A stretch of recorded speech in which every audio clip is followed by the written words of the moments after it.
Hello guys, and welcome to one more episode on Car Integration Solutions YouTube channel.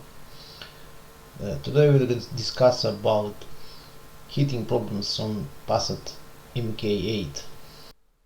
The issue with this car was not hitting the right side of two zones climatronic system.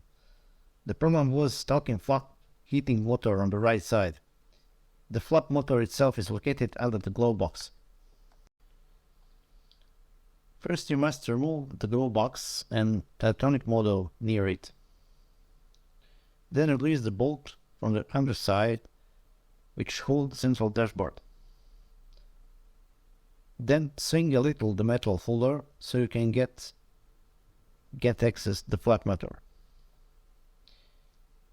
Then release 3 bolts which holds the flat heater motor actuator. That's it.